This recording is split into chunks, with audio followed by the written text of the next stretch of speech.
What's going on, guys? Welcome back to the Gen Z Money Podcast, where we turn financial peace from a theory to your reality. I'm your host, James Bowman, and today we are following up our credit score episode, and we're going to be talking about debt. Yes, that big old elephant in the room that 99.9% of Americans have, and they don't care about it. It doesn't give them fear. It doesn't give them comfort. It is what it is. That's my favorite saying on this podcast. So I did talk a lot about debt last episode when discussing the credit score, but today I really wanted to get into the different types of debts, what I consider to be good debt, bad debt, and just my opinion on all of it. And hopefully I can bring you guys some value, maybe educate you guys on what debt is and what we're going to do about it, because at the end of the day, debt can either be a tool or it can be a burden.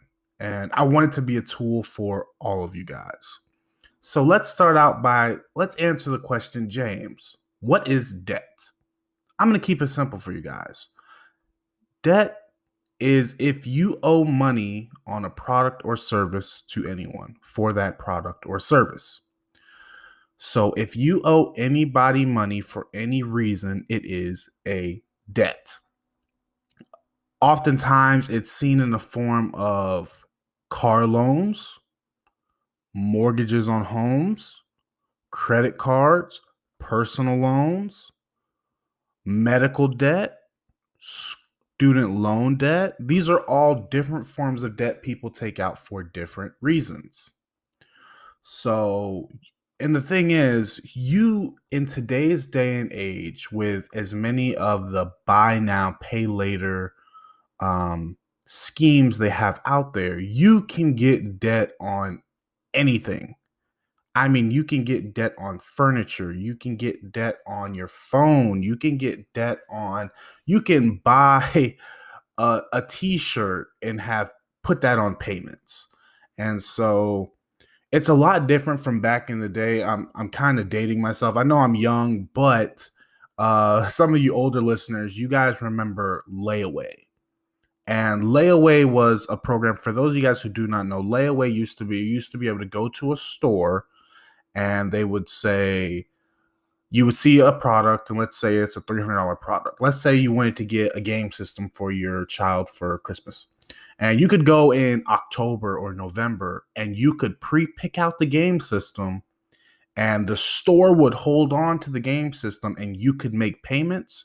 And once you paid the entire total, you would finally receive the game system. And it was called Layaway. Basically, they lay away the item for you. Well, nowadays, with so many different financing tips and things like that, that's no longer relevant. Now, if you go into a store and something's $300 and you don't have the money to pay for it, you don't have to put it on layaway. You don't have to come back and continue making payments and receive it at the end of once you pay it in full. Now you walk out of the store with it today, and essentially they're like, okay, we'll get our money another time. And then that whole time you're paying interest, or they're getting something out of it for giving you the product up front and having you pay for it in the back end. And that is debt. So now we're going to get into what I consider to be bad debt. So I'm going to be frank with you, and I'm going to name off a lot of stuff, and I'm going to talk about each one and why I consider it bad debt. But I'm just going to say this up front. Any debt that does not produce income is bad debt. I'm going to say that again. Any debt that does not produce income is bad debt, and it needs to be kicked out of your life ASAP Rocky. So these debts include things like car loans, furniture loans, credit card debt, personal loans, payday lenders. All of these debts are bad debts. They do not produce an income for you. All they do is take away your income. Dave Ramsey has a great saying that your income is your biggest wealth building tool. And as your income is going out the door to these other people, it's not building wealth for you. So we really need to keep our money in our pockets. We want to be paid interest on our money. We do not want to pay interest to other people. That's the complete opposite of building wealth. And that's what this podcast is about, building wealth. So let's go ahead and talk about the first one I named. Let's talk about car loans. I'm going to be frank with you guys. 99% of the population does not care what you drive. Let's think about the average American. How much time do you spend in your car a day? And now I'm not going to be talking about things like people who Uber drive or Uber Eats or things like that. Like, yes, you spend a lot of time in your car, but even then, no one cares what you're driving. They only care about the service you're providing, which is getting them from point A or point B or delivering food or anything like that. So it doesn't make sense for me to ever see a car payment as a good debt. You're paying a car payment, you're paying insurance, you're paying all these expenses, fuel, maintenance on a car. The last thing you need to, a car is already a big expense out of your life. So the last thing you need to add is another debt payment on top of that. So, and I'm not knocking, I just want to say I'm not here to attack anybody who has a car loan. Most Americans do. But when I drive around, I've developed a different view on cars in general. And I pull up to the stoplight in my little 2011 Nissan Maxima that's paid for. I no longer have a car payment on it. And I look next to me, and yeah, there's a guy in a really nice, oh, my favorite car. Let's say he's in a really nice Tesla. And I just think, man, I really hope he doesn't have a car payment, because I looked it up. A Tesla car payment is anywhere between $700 and $1,000 a month for a nice Tesla. Yeah, they have more affordable ones, but if I get one, it's going to be one of the big boys, the nice ones. And it's a hefty car payment. They're $70,000 to $100,000 cars. And so when I see that, I don't see the Tesla. I don't see the nice interior. I don't see the nice display. All I see is, oh man, I really hope he doesn't have a car payment on that, because that is a lot of money. And in our next podcast in a week or so, I'm going to be talking about the power of compound interest and in investing. And you guys are going to understand this analogy. But if you drive a car that has no loan on it, and instead of, let's just say, a normal car loan would be $300. I know the average for America is around the $450 mark, but let's just be conservative. Let's say you have an average car payment of $300. And let's just say it's over 5 years. If you, instead of having a car payment, you drove a paid for car, maybe a $5,000 car, a $6,000 car that still gets the job done, it gets you from point A to point B, and it does what it needs to do. If you instead put that money away into a pretty average investment, then you will have tens of thousands of dollars, or maybe even hundreds of thousands of dollars after that 5 years. Maybe not 100, but you will definitely have tens of thousands of dollars in an investment account that you can actually spend on buying a new car. And it's the power of compound interest, the opportunity cost you have with having car loans, with the super high interest rates, the buy here, pay here people. The only people getting rich off of those is the seller. They say that a dealership, the most profitable portion of a dealership is the finance office. It's not the showroom where they have all the best cars. It's not the service center, even though y'all know they do the $100 oil changes there. No, it's the finance office, because that's where they make their money. That's where the interest comes in. You know, you're paying 12% on a $10,000 loan. That's $1,000 a year, over $1,000 a year in interest alone. So you do that for 5 years. That's $5K per person. So you sell 100 cars, you're making hundreds of thousands of dollars a year just on interest alone. So that's why I personally, I will never have a car payment again. It's not for me. I'd rather save up, pay for a car. Yes, it takes longer. Yes, I'm not driving around in a flashy thing. I can afford to go get a Tesla, but it's just not, I'm focused on buying assets, buying real estate, buying stocks and investing in the market to let that money grow for me instead of giving my hard-earned money away, because I work way too hard to be paying on a car just to impress other people. And then we're just gonna move on to things like furniture loans. Getting loans on furniture. You go into the furniture store. Oh, the couch is $1,000. Hey, you can take it home now and just pay payments. And then you miss a payment, and now Aaron's is outside your house trying to repossess your couch. It's not worth it, guys. Like, it's so much easier to, instead of just going out buying the whole living room set for thousands of dollars, putting it on payments, just save up the money. Go get a used couch, $100 couch, $200 couch.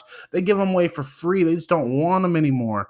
And do that until you can just save up the money. And yes, I say this with a grain of salt because I understand that saving money is hard for a lot of people, and I don't want to take that away. But at the same time, getting payments on things isn't the best option either. So you're paying these other people interest, and I want the interest to work for you. So that's why, look, just buy the furniture as you go. Yes, buy one love seat. You don't need to buy all the 3-section, 2-section love seat all in one go. Save up the money. Go buy the big couch. Save up the money. Go buy the little couch. Save up the money. Go buy the comfortable little single chair. And just do it that way. And yes, it's slower, guys, but building wealth is slow. It's slow, it's boring, it's consistent. So then let's move on to credit cards. The credit cards, the credit cards, the credit cards. Guys, credit card debt is probably the worst out of all these. I will say that's the second worst to all of these debts. You're paying anywhere from 18% up to 30% on money you're borrowing. If you understand how much money you're paying, if you borrow $1,000 and you buy $1,000 worth of stuff on a credit card with, let's just say, a 20% interest rate, you're paying $200 a year to the banks. That might not seem like a lot, but now let's say you spent $10,000. Now it's $2,000 a year in interest. Let's say you spent $20,000 on credit cards. It starts to compound ridiculously year over year. And the thing about credit cards is they don't want you to pay them off. No bank wants you to pay off your credit card because the higher the balance, the more interest you pay them and the more money they make. And so if they're making 20% on their money from you when the stock market averages 8 to 9% over its inception, they're making double the interest off of your income. So instead of building wealth with your income, you're just lining their pockets. And that's how they get these skyscrapers. That's how they get all these different things that the banks get. And that's why they do it so much. I am going to say I do have credit cards. And later in this podcast, I'm going to explain why I have credit cards, why they can be a good idea if they're used properly. Because, listen, all of these are tools. So if you use these tools properly, then it can work for you. But most people don't. I'm speaking in generalities here. And you guys might be listening out there and say, I'm the exception to the rule. I'm this, I'm that. And that's fine. But here's a tip to know if you're using a credit card correctly. Go pull your last, let's just say, 2 years of credit card statement, if you have that. But you can just pull your most recent one. There should be a box on there that says interest paid this month, or interest paid this year, or interest paid since credit card opened. And if that number is above $0.00, then you're using your credit card 100% wrong. And you can actually go and look. It's not a secret. The bank isn't trying to hide from you how much interest you're paying, how many fees you're paying. They're straight up with you because they know that people want the money. So just go look at that, and you'll see what has that credit card cost you. And look at the things you bought with it. Maybe, it was 100% worth it. Maybe it wasn't. But just say, like, okay, was that $100 TV worth $150? Because that's what I really paid for it, taking out the debt.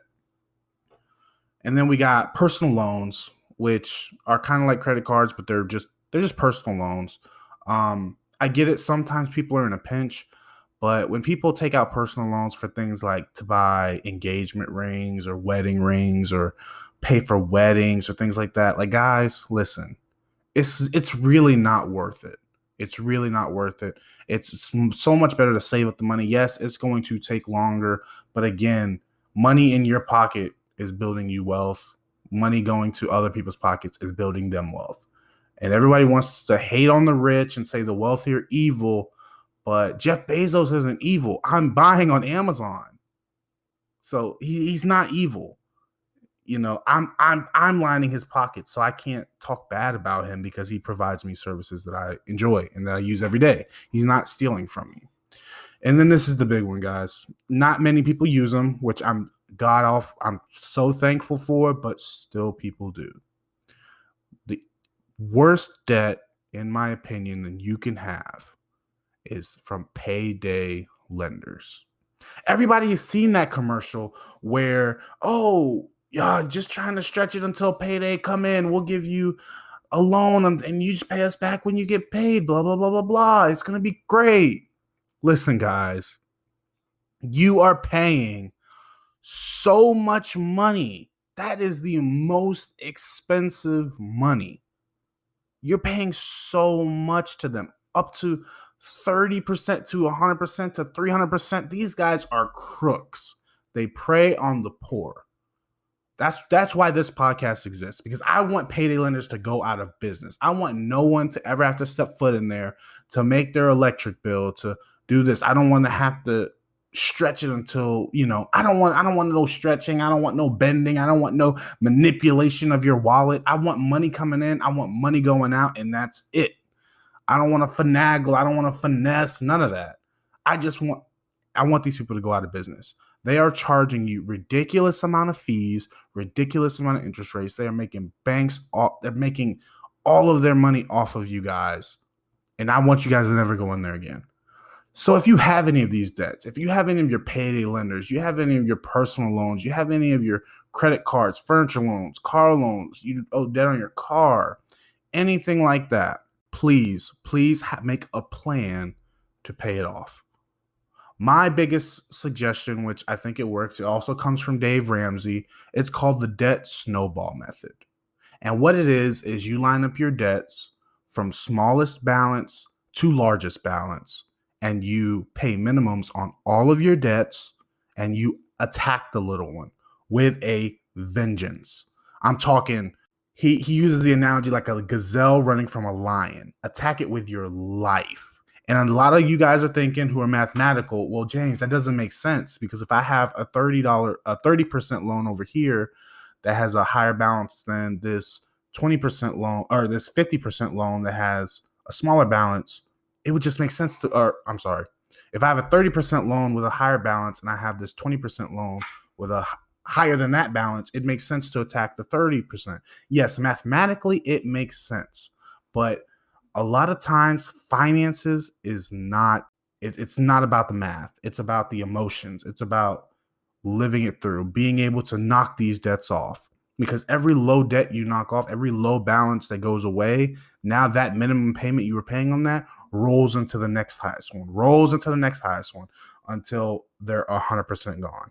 And I really do think that is the best way to attack these debts and get them out of your life, because honestly, they're hindering you from building wealth long term.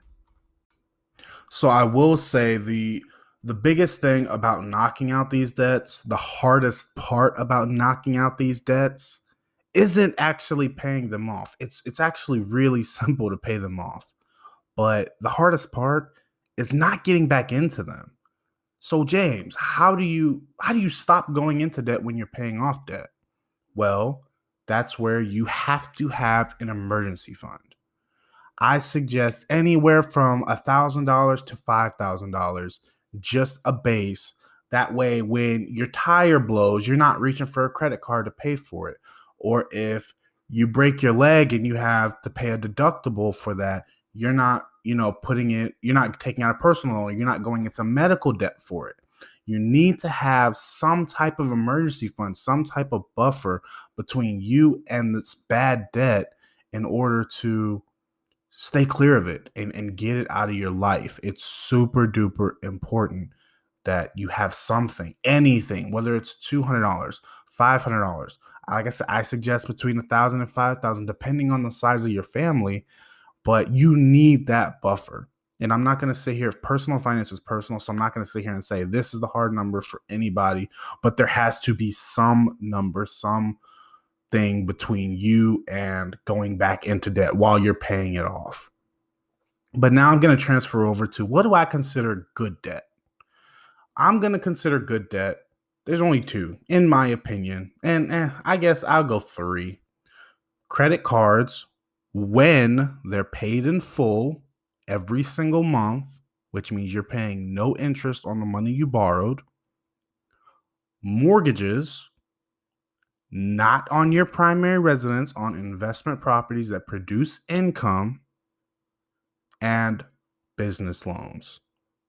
These are debts that create income and do not take away income. So let's start with credit cards.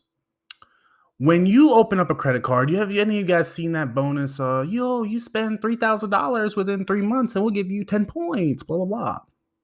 What the bank is doing, basically, the bank is placing bets on the American people. And they're saying, look, let's say they open up 10 credit cards, and out of the 10 different people, only one person is going to pay it off per month.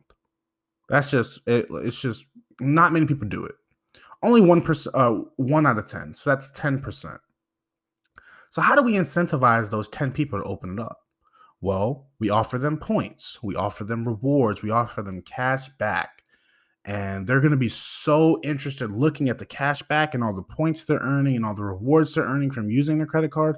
They're not even going to look at what they're paying in interest. So they're betting on you. They're betting on you not looking at the interest, not considering the interest you're paying.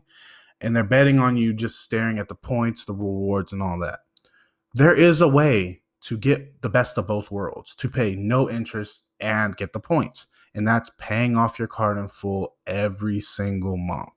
I have cash back cards. I have point cards. I have these things, and they get paid off every single month. When I get my statement in my email, it always says 0% or $0 paid in interest this year, this month. This is how many points you earn. This is how many cash back you earn. These are all the rewards you got. And it's just simply by paying it off. That is using your credit card as a good debt.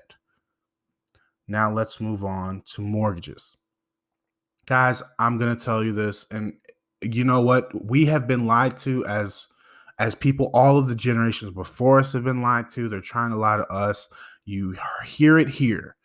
Your home, where you live, if it does not produce income, it is not an investment.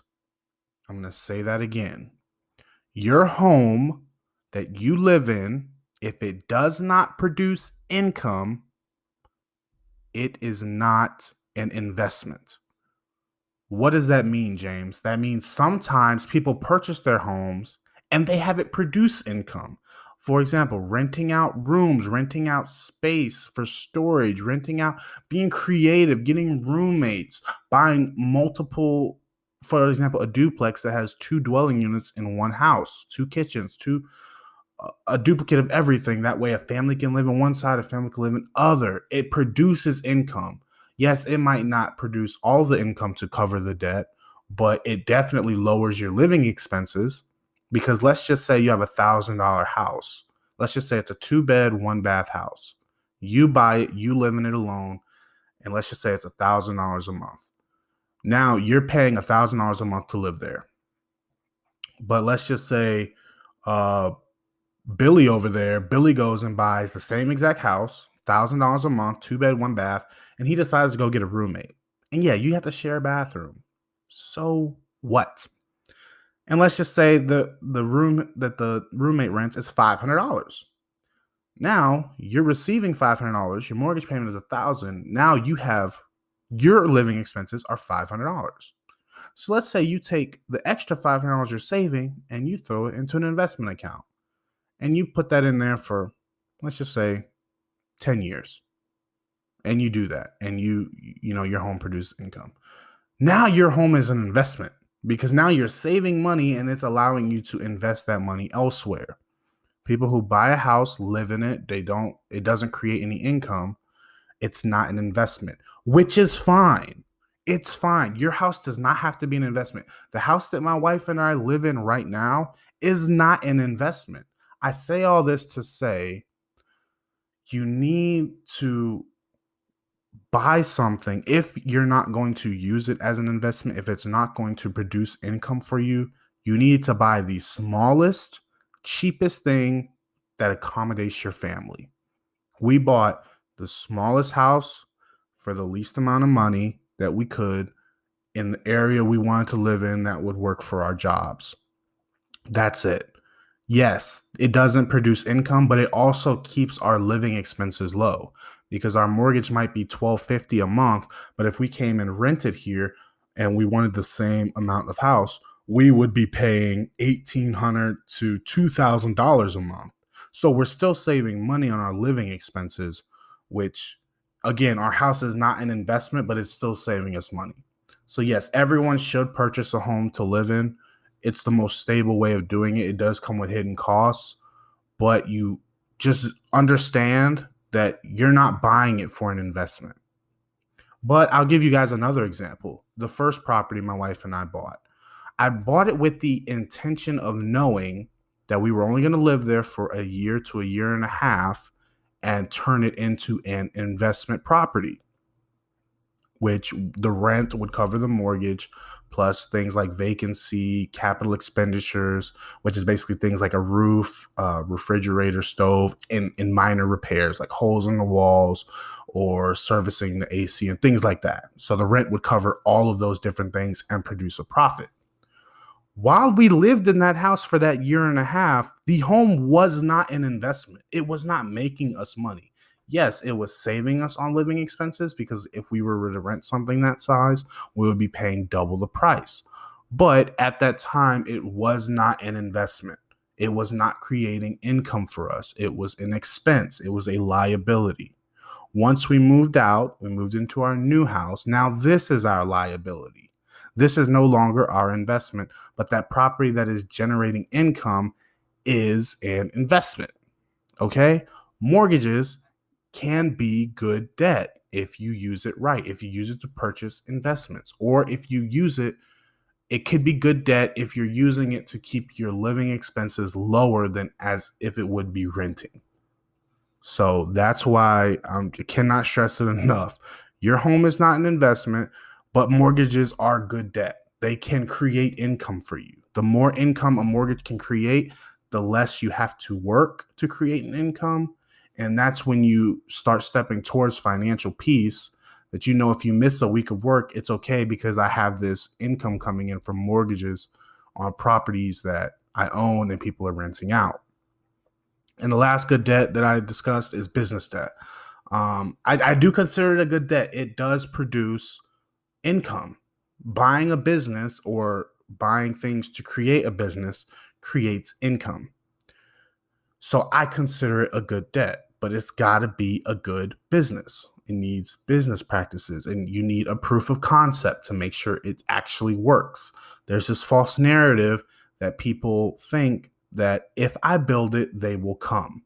That is not true. Just because you build it does not mean people want it. So you need to have a proof of concept. You need to have profit. These are all things you need to consider before you go into debt to start it. I say that all of that just to say business debt can be good debt if it's used properly. If you notice, all of these good debts are only good debts if you use them properly, if you use the tool in the way it was meant to be used to create profit. Okay. Car loans, in some cases, they can be good debt, but I'm telling you, 99% of the time, they are not good debt. So that's why I'm just putting them in bad debt because I, most people are not going to do it. They're not going to be renting out cars and they're not going to be creating income on cars. They just go down in value and they break and they're an expense, they're a liability. But properties go up in value. Businesses appreciate. They go up in value the more money you make. Housing is always going up. How many times have you guys gotten rent increases every single time? Every year, every 2 years, rent goes up. These properties are appreciating. So that is why these are good debts, especially when they're on fixed rate mortgages, which means your interest rate never changes. That means you have approximately the same payment for anywhere from 15 to 30 years. Great debt, okay? These tools, they can be used to create massive amounts of wealth for you guys. But now we're going to go ahead and we're going to address the big old elephant in the corner of the room, the one that I did not talk about. And a lot of you guys might have it, and you probably don't even think about it. You probably just pay it and that's it. And you just never. We're going to talk about student loans. Student loans are the grayest of the gray area when it comes to debt, in my opinion. Here's why. Student loans can be used to create massive amounts of income. For example, my wife has a nursing degree. The average nurse makes about $60,000 a year. That means if you have to take out student loans in order to make $60,000 a year, it can be a good deal, just like business debt. Here's the thing. If you're paying $300,000 to go to Harvard to become a nurse to make $60,000 a year, that is a bad investment. Yes, you're investing in your education, you're investing in yourself. But if you have the ability to take out $10,000 of student loans and get $60,000 a year, that's a lot better than taking out $300,000 of student loans to get $60,000 a year. With that being said, those of you guys who have gone to college not knowing what you're going to do and just kind of blindly walking your way through, hoping you're going to stumble upon something you enjoy, that's fine to do. Do it on your own dime. Do not pay interest to these banks to do it. Do not pay interest to the governments to do it. The government, with their student loan program, have basically written a blank check to colleges saying you can charge whatever you want. They can take out loans up to God knows what, and we're going to insure the loans. They're going to, and that's how we're going to do it, which is why college has gone up so significantly in the past decade or so, because the government's writing these blank checks. I don't know a bank that you can walk into at 18-year-olds and get $100,000 just like that. Just boom, done. But that's what student loans are. There's really no limit to it. And so people go into $50,000, $100,000 in debt to get a degree in left-handed puppetry, and they wonder why they're going to be paying on it for 20, 30 years. The government created a program for people who serve 10 years in underprivileged areas or like public sectors and things like that. And the government says, look, if you work 10 years here, we're going to pay off your outstanding student loan debts as kind of like a thank you for, not making the top of your earning potential. And unfortunately, that program has severely failed. So the last time I checked this last weekend, only 2% of all who have applied to that program have been accepted and their student loans have been forgiven. That's 2 out of 100 people. They have crazy guidelines on this program. For example, if over that 10 years you were late on one student loan payment, let's say you lost your job and you missed the student loan payment for 1 month, that whole 10 years does not matter anymore. If you go to apply, you will be denied. If you missed a payment, if you were late on a payment. That's ridiculous to me. That's why student loans, people say, okay, I'm going to get student loans. I'm just going to work for 10 years. I'm going to pay them off. And it's going to be done. It's not, it never works out like that. If it's too good to be true, then it's not true. So this isn't a get rich quick thing. I hate to say it like this, but this is how I feel about it. It's just the government lying to you. They're giving these false promises that are really hard to uphold. And again, only 2% have been accepted. And the program has been around for over 10 years, easily over 10 years. I don't know exactly when it was originated, but it's past the 10-year mark for most people who started at that time. And only 2% of the people who have applied have been accepted and the student loans been forgiven. With that being said, that's not a plan. So you shouldn't just go to college, rack up as much student loans as you want to. Don't, living off of them, using it to fund your beer pong table and going out with your friends. It's really not worth it, guys, because you're going to have to pay it back. You're going to have to. The government's not going to do it for you. I know the current administration is talking about student loan forgiveness, but whenever you start relying on the government to pay off your loans, I feel like you're losing control of your life. And so when you're relinquishing control of your life, I don't know. I like my life in my hands. I like being able to decide what I do in life. And this is one of them, getting rid of loans and things like that. And that's why student loans are so dangerous, because they're such a gray area. Like if somebody told me, James, I really want, and I keep using nurse as an example because my wife's a nurse. And so I live this. But let's just say somebody wanted to become a nurse and they wanted to go to college. It was going to cost $10,000 to get their nursing degree total. They're going to make $60,000 a year. I would tell them, you know what? I think that's a good investment because you're going to have that knowledge and that license for the rest of your life. Of course, as long as you don't do any malpractice or anything. So I think you should go ahead and do it. But the same person told me, yeah, James, it's going to cost me $120,000 to get through to make $6,000 a year. I'm going to be honest, it's not worth it to me. I think that's a bad investment. Because people think, okay, if I make $60,000 a year, it'll be 2 years until I pay it off. No, not true. No one does that. No one who takes out the debt and is like, I'm going to pay it off in 2 years actually does it. The people who take out the debt not knowing, or they know they're taking out the debt, but they're just blind to it. And they wake up one day and they're like, you know what? I'm going to pay it off. They tend to do it. But if you plan from the beginning, so you know what? I'm just going to bust my butt for 2 years, pay it off, and that's going to be it. You're not going to do it.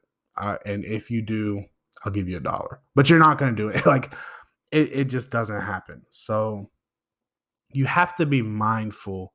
And you have to understand, is your field in demand? What does the pay look like? What does the scale look like? Do you, like, for example, attorneys, they spend hundreds of $1,000s. Let's just say they spend $100,000 going to law school. And the first year they only make 80. You might look at that and be like, oh man, that sucks. But after 2 or 3 years, once they partner in, they can make anywhere from $300,000 to $500,000 a year. And so now we're looking at, okay, now you're spending $100,000 to potentially make up to $300,000, $400,000, $500,000 a year. You know what? Now I can reevaluate that. So that's why student loans, they are such a slippery slope, because once you start going down them, it's too easy to just sign the dotted line. They are giving way too much buying power to 18 to 20-year-olds these days with these student loans. They're essentially handing them blank checks and letting them do what they want with it. And because our generation, unfortunately, we weren't taught things like delayed gratification and looking at the long term, looking at how is this decision today going to affect me in 10 years? Because we don't think like that, which is why this podcast was created, to start having you guys think about that. Like, yes, the car payment today, but how does this affect me 10 years from now? How does this $300 a month affect me 10 years from now? And that's what I make all of my decisions off of. Like, okay, if I buy this today, what impact does it have on me in the next 10 years? Does it get me closer to where I need to be? And if it does, then I'm going to do it. If it doesn't, I'm not going to do it. And if it doesn't affect it at all, then I'll probably do it. But we got to get into that long-term thinking, because guess what? The banks that are giving you these car loans, these furniture loans, these credit card loans, payday lenders, the student loans, all these banks and institutions, they're thinking the long term. They're thinking, okay, if I give this $5,000 loan today, in 5 years, they would have paid me back $10,000. So I doubled my money in 5 years. That's a good investment. The student loans, okay, if I give them this $20,000 now for college, over the next 20 years, they're going to end up paying me $100,000. So if I give them this mortgage right now, in 30 years, I would have made X amount. That's what these wealthy institutions are thinking. They're thinking the long term. So that's why us as the consumers, we really have to shift to long term thinking. How is this going to, not how is this going to affect me tomorrow, or how is this going to look when I pull up to the barbecue in my new Lexus? No, or when these people come in my house and they see all this nice furniture. Yes, you're thinking about the short term, and you're thinking about people opinions who rarely think about you. Like, I can't remember what the furniture looks like in any of the houses I've gone to. I don't remember what the car looked like to any of my coworkers because I really don't care. I might pull up next to you at a stoplight in your nice Tesla and think, man, I wish I had that car. I wish I was him. But once I get 5 minutes down the road, I'm not even going to remember what color your Tesla was. So these are things no one cares about except you. You're trying to impress other people. That's why people go into so much debt, is to impress other people. This is why people get those useless degrees, a bachelor's in left-handed puppetry, just because you can say, oh, I have a bachelor's. Like that means something to other people when they're going to forget within the next 10 minutes when they're eating their lunch. But, oh, I forgot you had a bachelor's. And that's the reality of it. So we have to shift our thinking into what these wealthy, institutions and people are, how they think. They think in the 10-year span. They think in the 50-year span. They don't think of just their kids. They think of their kids. And that's the biggest part of debt, because we think of the now, which is why debt is so easy. Like, okay, now I have to pay a $300 car payment, and I'm not thinking of how this affects me in 10 years. And that's why this debt conversation is so important. So, as I stated earlier in the podcast, guys, I'm not very debt adverse. I don't have car loans. I don't carry credit card balances. I only spend on my credit card what I have in my checking account. So if I can't pay for it out of my checking account, I won't swipe my credit card for it because I can't pay it off in full. And so I don't take out furniture loans, no personal loans, anything like that. The only debt that I ever take out going forward, and the only debt I plan on taking out going forward, is mortgage debt, because I plan on acquiring more properties, put 20% down on a property, finance to 80%, and use the rent to pay down the mortgage and repair the property and things like that. That's the only debt that I plan on taking out forward, just because of the fact that it increases my income. And the more passive income I get through things like renting out properties, the less hours I have to put in at work, and the more hours I can spend making podcast episodes, putting it out to you guys, educating people, talking to people, and helping them get to where I am. Because that's honestly what I want for everybody, is to get to the point where I am. I want you guys to create passive income streams and things like that through businesses and real estate and the stock market and things like that. So with that being said, that's the only debt that I plan on taking out going forward. Some people will disagree and just say, nope, all debt is bad. And some will just say, nope, there is no bad debt. And, and it's fine. Everybody's entitled to their own opinion. But this is the path that I've chosen to take. And it's just, the more money I save, the more money I invest. The more money I invest, the more income it creates for me, the more wealth it builds, not only for me, but for my children's children. And the only way to save more money is to not be paying it out to other people. I might not drive the best cars. I might not have the best furniture in my house, the Louis Vuitton couches or the big screen TVs, but I'm living. And I might not be able to have it, but my kids' will have it because I'm going to leave them something. Someone asked me one day, they're like, what's your grandfather's name? And I told him, I have no idea. And he said, do you know why? And then he said, because he didn't leave you anything. And it's true. It's 100% true. Those whose family have left them something, you remember their names for generations. Like, oh, Grandpa left us the farm and blah, blah. Yeah, you remember them. So, and that wasn't somebody saying it to me, but that's a saying that I heard, which 100% rings true. So with that being said, guys, that concludes this episode. If you guys enjoy it, please go and leave me a rating on Apple Podcasts, on iTunes, or on Spotify, or wherever you listen to podcasts. I'd really appreciate it. It'll help get this podcast out to other people. But that's going to wrap up this episode. With that being said, remember, guys, you're only as secure as your ability to perform. So spend your life accumulating assets that can perform for you. Deuces, guys. See you later.